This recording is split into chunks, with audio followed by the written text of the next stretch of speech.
पंजाब के एक गांव की हवाओं में एक ऐसी कहानी चलती है जो सिर्फ एक बेटी की जिंदगी नहीं बल्कि उसके पूरे परिवार का इम्तिहान बन जाती है। ये कहानी है एक माँ और उसके खून के रिश्ते की।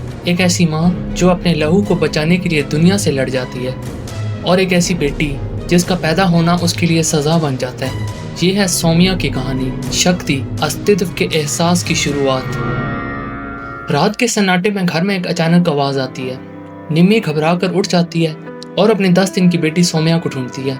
जब वो छत से नीचे देखती है तो उसका दिल हिल जाता है। उसका शौहर महेंद्र मिट्टी खोद रहा होता है और बेबे सौम्या को गोद में उठाए हुए कहती है कि जल्दी जल्दी जमीन खोद, इसको दफन कर देते हैं, अभी 10 दिन की है, अगर आप खत्म कर देंगे तो इज्जत बच जाएगी, वरना लोग हमेशा हमें ताने मारेंगे।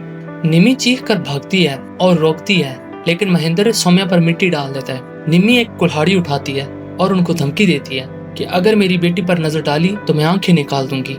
वो मिट्टी हटाकर सौम्या को गोद में उठाती है। छोटी सी बच्ची सांस लेती है और निम्मी का दिल सुकून में आ जाता है। आंसुओं के साथ वो रब का शुक्र अदा करती है और तब एक आवाज गूंजती है कि जिसे रब बचाता है उसे कोई नहीं मार सकता। निम्मी अपनी बेटी को सीने से लगाकर चली जाती है। महेंद्र और बेबे शॉक हो जाते हैं कि उनका प्लान फेल हो गया। 8 साल बाद कहानी आगे बढ़ती है। निम्मी सौम्या को लोरी सुना रही होती है। निम्मी ने सौम्या का हाथ कपड़े से बांधा हुआ होता है, जैसे उसे कभी अपने से अलग नहीं करना चाहती। सुरभि, जो कि सौम्या की छोटी बहन है, खुशी से पापा के साथ स्कूल की तैयारी करती है। पापा उसके दांत साफ करते हैं और प्यार देते हैं और सौम्या ये सब देखती रहती है। सौम्या का भी दिल चाहता है कि वो स्कूल जाए, पर निम्मी उसे कहती है कि स्टूपिड लोग स्कूल जाते हैं, मैं तेरी दोस्त हूँ, तुझे क्या जरूरत है दोस्तों की। लेकिन सौम्या का मासूम दिल कहता है कि मुझे भी छोटे छोटे दोस्त चाहिए। निम्मी उसके हाथ पर स्टार्स बनाती है। सौम्या खुश हो जाती है, लेकिन जब वो अपने पापा को टिफिन देने जाती है तो महेंद्र उस टिफिन को जमीन पर फेंक देता है और कहता है कि ये टिफिन मैं नहीं लूंगा, तू मुझे टिफिन मत देने आया कर। इनके नेबर्स इनको पार्टी में बुलाते हैं। सौम्या भी जाना चाहती है, लेकिन निम्मी उसे रोक लेती है और कहती है कि वहाँ चुड़ैल आएगी, तू नहीं जा सकती। सौम्या उदास हो जाती है क्योंकि सुरभि रोज बरोज बाहर जाकर एंजॉय करती है और वो बस घर के अंदर सिमट कर रहती है। सुरभि भी अपनी माँ पर गुस्सा करती है कि माँ आप हमेशा सौम्या के साथ ही रहती हो, मेरे साथ तो खेलती ही नहीं। बेबे भी निम्मी को सुनाती है और कहती है कि सौम्या बस कुछ दिन है यहाँ पर, फिर वो चली जाएगी। निम्मी का दिल कांप जाता है और कहती है कि सौम्या मेरी बेटी है, उसे कोई मुझसे अलग नहीं कर सकता। ढाबे पर बैठकर महेंद्र अपने दोस्तों के साथ हंसी मजाक कर रहा होता है। जब कोई उसे दोनों बेटियों के बारे में बताता है तो उसका चेहरा फौरन बदल जाता है। उसे गुस्सा आ जाता है जब कुछ कहता है कि सौम्या भी उसकी बेटी है। उसका दर्द और नफरत उसकी आंखों में दिखता है। कुछ तो राज है इस नफरत और गुस्से के पीछे। सौम्या अपने दिल के जज्बात एक कागज पर लिखती है और उस कागज को फाड़ देती है। उसका दिल चाह रहा होता है कि वो भी पार्टी में जाए, बाहर की दुनिया देखे। माँ की बात भी याद आती है कि तू दरवाजा खोलकर बाहर जाएगी तो तुझे चुड़ैल ले जाएगी। पर मासूम सौम्या सोचती है कि मैं बस जल्दी से जाऊंगी और केक कटिंग देखकर वापस आ जाऊंगी। वो दरवाजा खोलती है और धीरे से कदम बाहर रखती है और दौड़कर पार्टी की तरफ चली जाती है। अंदर से बच्चों की आवाजें आती हैं, केक काटने की खुशी, गाने सुनाई देते हैं। सौम्या दरवाजे के पीछे छुपकर खुशियों को बस दूर से देखती रहती है।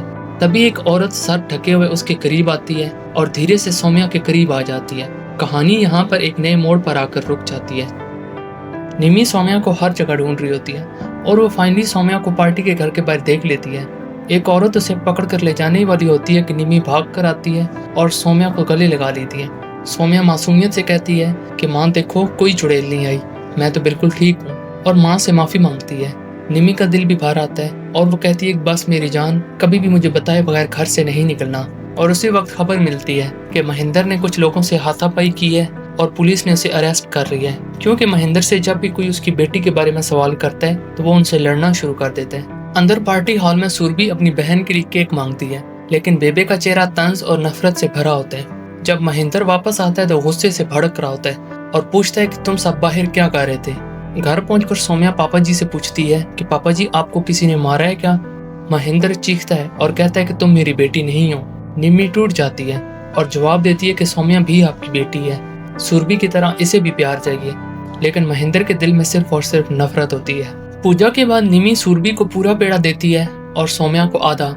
सुरभि नाराज हो जाती है कि माँ आप हमेशा आधा पेड़ा खुद रखते हो और आधा आप सौम्या को दे देते हो, कभी आपने अपना और मेरा पेड़ा आधा नहीं किया। सौम्या मासूम दिल से कहती है कि ले तू मेरा आधा पेड़ा खा ले। बेबे निम्मी को ताना मारती है और कहती है कि तू सुरभि से भेदभाव करती है, सौम्या पर तो तू जान छिड़कती है। इसी बीच एक पड़ोसन आती है और दोनों बेटियों को नवरात्रि की पूजा में ले आती है। सुरभि और सौम्या दोनों बैठती हैं, उनके पांव धुलवाए जाते हैं और प्रसाद बांटा जाता है। सौम्या हाथ बढ़ाती है, लेकिन निम्मी दौड़ कर आती है और उसके हाथ पकड़ लेती है और कहती है कि तू ये प्रसाद नहीं खाएगी। सबके सामने निम्मी उसे उठाकर घर ले आती है।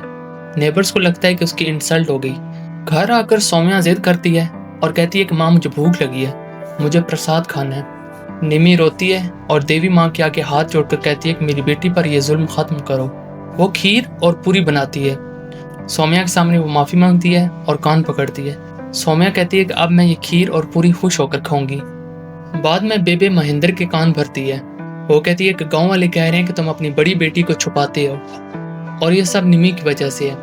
महेंद्र भड़क जाता है। सुरभि उसके पास जाकर पूछती है कि माँ ने सौम्या को पूजा में खाना क्यों नहीं खाने दिया।